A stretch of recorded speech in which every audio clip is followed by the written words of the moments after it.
If you've had nightmares about the logically completes the text questions on the SAT, that makes two of us. Hi guys, Laura Whitmore here, founder of STP. The first time I saw a logically completes the text question on the new version of the SAT, my first thought was, No, God! No, God, please, no! No! No! No! so the purpose of this video is to teach you how to tackle these so that you can feel more confident going into your next SAT. Because let's face it, these are arguably the toughest questions on the English modules. But before we get started, we are giving away our digital SAT workbook for free for a limited time. These new strategies I'm going to teach you in this video are also in the workbook so you can practice them with additional questions. I will link up here right now so you can go sign up for our newsletter and we will email you a copy of our workbook.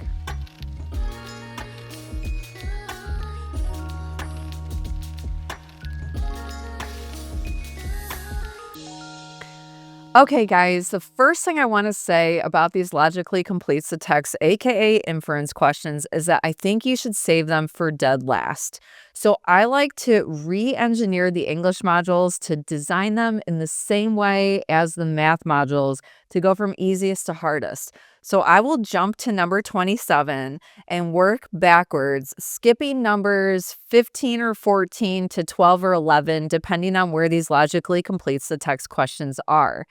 I like to save these for last because they take the longest and students have the lowest success rate on these. So it's the same as the math modules. If you think about it, you're going to want to skip the hardest questions and save them for last. This is exactly what you're going to do with the English. Now, I know everybody has a different approach and if it's not a one size fits all. So comment below if you disagree with me and share with me what your execution strategy is if you don't like starting at the end. Now, the next thing I will say is plan to read the entire passage for these guys. I know we have tricks and strategies so that you can cut corners on a lot of the other passages because the SAT likes to give lots of fluff and extraneous information that you don't even need. But on these questions, you kind of do need to read the whole thing. And plan to annotate because on many of them, especially these sciencey ones, it's really hard to follow and keep track of all the information that's given. So I have encountered two of the likeliest scenarios that you will see when it comes to annotating. The first is they will give you lots of dates and events. If that is the case, your best bet is to make a timeline. The second scenario is they will compare two things and throw lots of different facts at you. Your best bet here is to annotate by making a T-chart. Now, I will demonstrate these two different types of annotation strategies on 4 problems. So I will show you 2 examples with events and how to do a timeline. And then I'm going to show you 2 examples where they're comparing 2 things and how you should use a T-chart. But before we get into these 4 problems, I'm going to walk you through.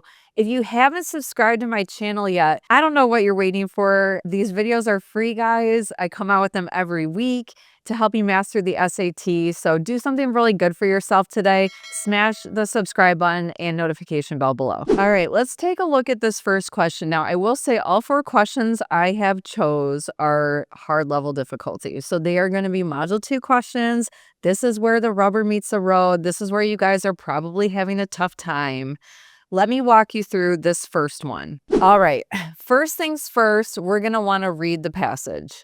Tatiana R. Fairborn and colleagues analyzed the genomes of more than 100 domestic dogs from states in Siberia dating from 11,000 years ago to present.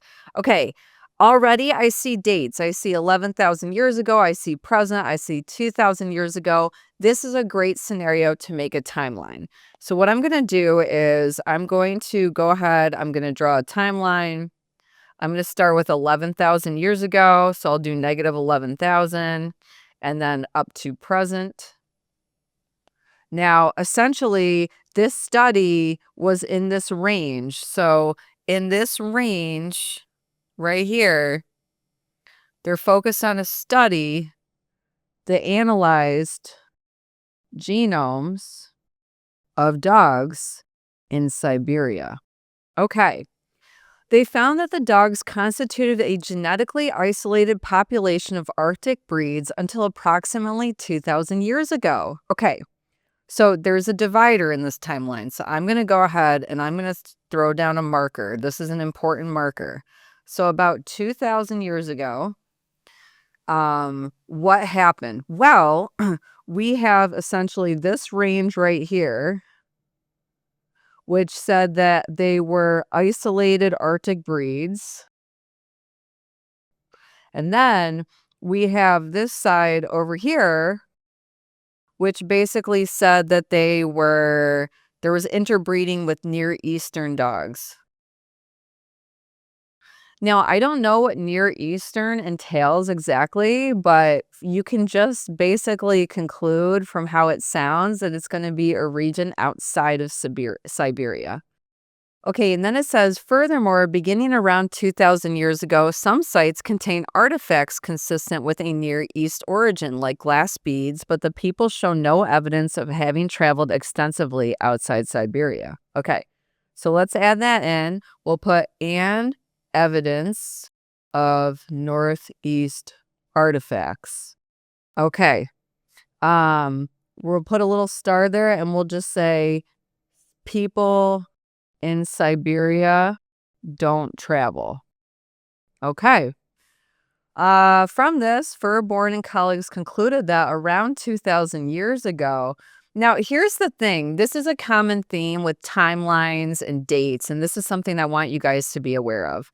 Often, they're going to give this scenario, they're just going to change the context, and what you want to do is you want to look for an answer that basically denotes that somehow that stuff was able to move into the region, okay? So, you're going to look for an answer that deals with importing it.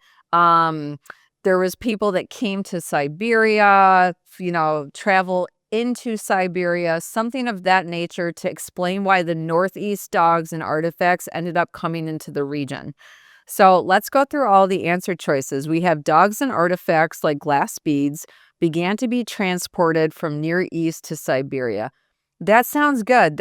That's exactly what I'm looking for. I'm going to hold that. B. People from Siberia began to reach the Near East, where they acquired dogs and artifacts such as glass beads. Well, this is no, because this goes against the text. They said that the people in Siberia did not travel. So Siberians would not go to the Near East. That goes against the text.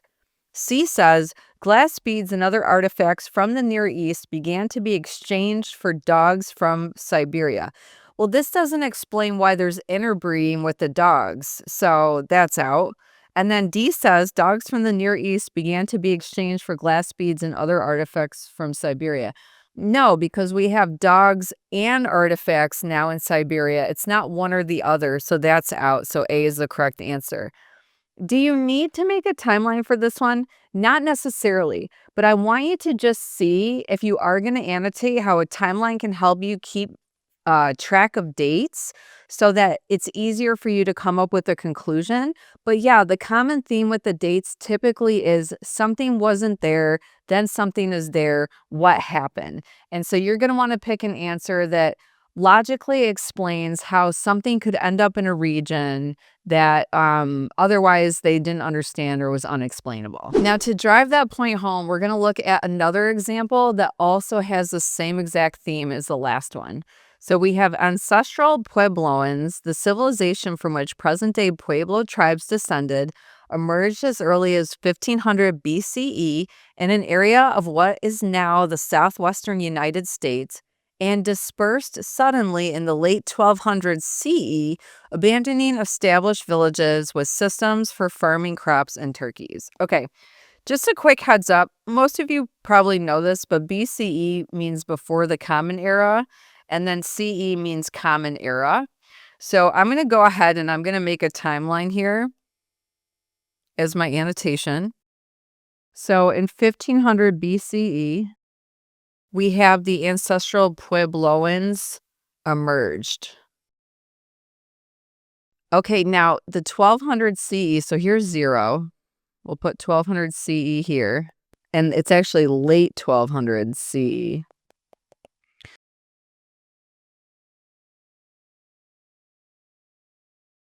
Okay, so as you can see now in the timeline, I put another marker at late 1200 CE, and I made a note that that's when they abandoned the villages, the turkeys, and the farming. All right, now it says recent analysis comparing turkey remains in Mesa Verde, one such village in southern Colorado. Okay, so when they say one such village, what are they talking about? Well, they're talking about a village that was abandoned. They're talking about one of the ancestral Puebloan villages. So, to samples from modern turkey populations in the Rio Grande of north central New Mexico determined that the latter birds descended in part from turkeys cultivated at Mesa Verde. Okay, that's a lot to digest. So here's the first thing I want to do. On my timeline, I'm actually going to put present day on here because they are comparing the turkey populations in Rio Grande. So there's turkey pops in Rio Grande. And it says that the latter birds, meaning the turkey populations in the Rio Grande Valley, descended in part from turkeys cultivated at Mesa Verde, with shared genetic markers appearing only after 1280. Okay, so late 1200s is literally about 1280. So I'm going to put up a little divider here. So we'll say 1280. We're going to go basically this way forward. So basically, the Mesa Verde turkeys have genetic markers, okay? So the genetic markers of Mesa Verde are from 1280 beyond, and the turkey populations of Rio Grande are similar to Mesa Verde. Well, that's interesting because if they abandoned the villages in the late 1200s, how is it that the Mesa Verde turkeys, their genetic markers are after that time? Well, this goes back to that common theme of maybe they moved the turkeys somewhere else. Maybe they moved to a different region and brought some of the turkeys with them. That's what you want to look for on the SAT. So it says, thus, researchers concluded that okay. A, conditions of the terrains in the Rio Grande Valley and Mesa Verde had greater similarities in the past than they do today. Well, the terrains are irrelevant. We're not talking about the land. So let's get rid of A. B, some ancestral Puebloans migrated to the Rio Grande Valley in the late 1200s and carried farming practices with them. This sounds like a great answer because if the Mesa Verde turkeys from an ancestral Puebloan town share genetic markers with the present day turkeys, they must have taken some of the turkeys with them. So then they interbred with the turkeys down in the Rio Grande. So I'm going to hold B. C says indigenous peoples living in the Rio Grande Valley primarily planted crops and did not cultivate turkeys before 1280. Well, no, that is not true because they basically said that they abandoned established villages with systems for farming crops and turkeys. So that implies there were systems for farming turkeys before the late 1200s. That's a no. D says the ancestral Puebloans of Mesa Verde likely adopted the farming practices of indigenous peoples living in other regions. Adopting farming practices has nothing to do with the turkeys. They are separate things. Farming practices is one thing, turkeys is another. So if they adopted farming practices, that's irrelevant to why the turkeys would share genetic markers. So we're going to get rid of D. The answer is B. Again, as you can see, the common theme is they migrated, they moved, they took them with them. That's what I want you to look for when you have a really tough reading passage on the SAT with lots of dates. If you're finding this video helpful so far, show me some love, hit the like button below. All right, now we're gonna move in two examples when they are comparing two things and how helpful it is to make a T-chart for these examples. Now listen, there's gonna be other questions you should have down cold and do pretty quickly, like the grammar, the transitions, some of the other reading passages. where you will have time to devote to this at the end. I know I had like 3 or 4 minutes for each one of these, and that's ideal. That's what you want to have happen because you're going to need to take your time and read this thoroughly and annotate. So let's read this one. It says tides can deposit large quantities of dead vegetation within a salt marsh, smothering healthy plants and leaving a salt pan, a depression devoid of plants that tends to trap standing water in the marsh's interior. Ecologist Catherine B. and colleagues found that burrowing crabs living within these pans improve drainage by loosening the soil, leading the pans to shrink as marsh plants move back in. At salt marsh edges, however, crab-induced soil loosening can promote marsh loss by accelerating erosion, suggesting that the burrowing action of crabs blank. Okay, I am noticing there's two different things going on here. They're talking about crabs living within the pans, and they're talking about crabs living on the edges of the pans. And it's a clear contrast. One is a positive result, the other is a negative result. What I'm going to do is I'm going to map it out with a nice T chart. So we have crabs within the pans, and then we have the crabs on edges of pans. Now, it says they found that burrowing crabs living within the pans improve drainage. So we're going to write that down. Improve drainage by loosening soil. And then it says leading the pans to shrink as marsh plants move back in. Okay, so I'm going to do one of these arrows. Causes pans to shrink. And then the marsh plants move in. Okay. Now the edges, it says at salt marsh edges, however, crab-induced soil loosening can promote marsh loss by accelerating erosion. Okay, so loosened soil causes accelerated erosion, suggesting that the burrowing action of crabs. Well, I'm going to come up with my own conclusion now. I can clearly see that this side is positive, this side is negative. So maybe my conclusion is the burrowing action of crabs could be positive or negative depending on the location in the pans. If you come up with your own conclusion first, it really strengthens and deepens your understanding of the passage so that you're more apt to pick the right answer, even if the right answer is a little bit different than the conclusion you came up with. Let's go through the 4 answer choices. A says, can be beneficial to marshes with small pans, but can be harmful to marshes with large pans. Well, it's very clear from my T-chart that we did not talk about the size of the pans at all, so that is irrelevant. This and that don't matter. Let's go to B. May promote increases in marsh plants or decreases in marsh plants, depending on the crab's location. Well, that could be true. Let's hold that because the crab's location is the key in this passage. C says, tends to be more heavily concentrated in areas of marsh interiors with standing water than at marsh edges. All right.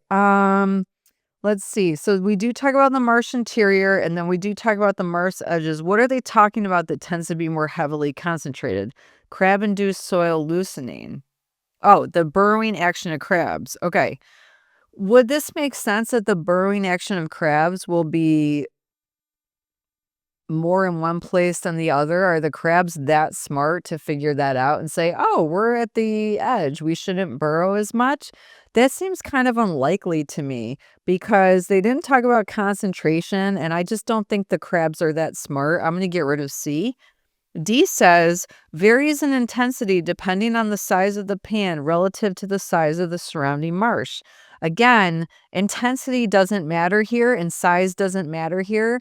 So I would definitely go with B because the crabs within the pans allow the marsh plants to move in.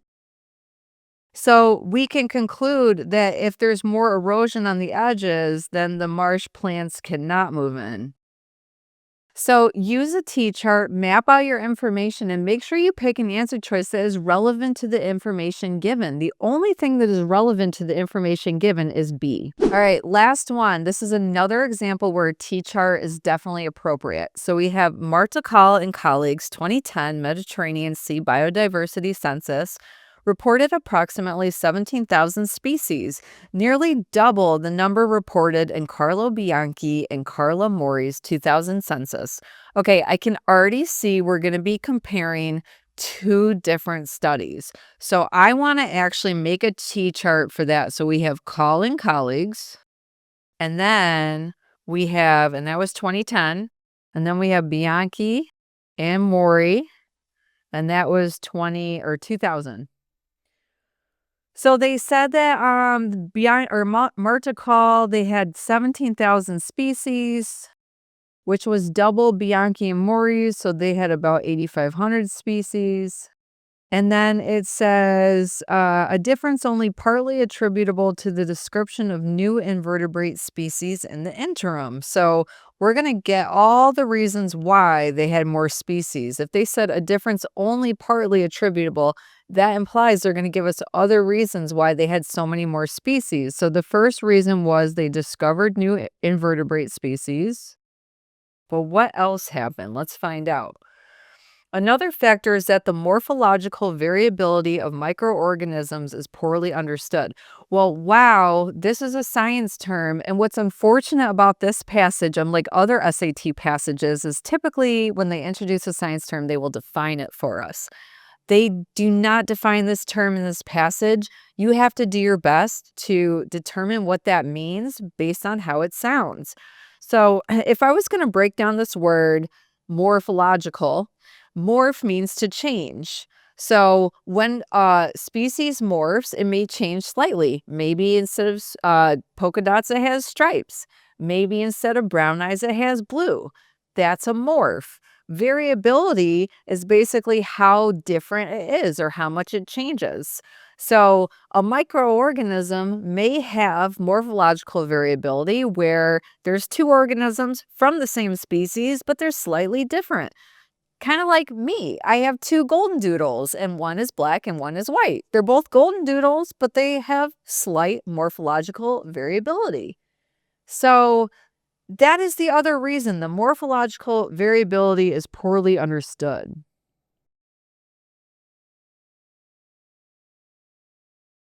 Well, what does that mean for us? If it's poorly understood, they're probably having a tough time looking at two microorganisms and knowing if they're from the same species or not.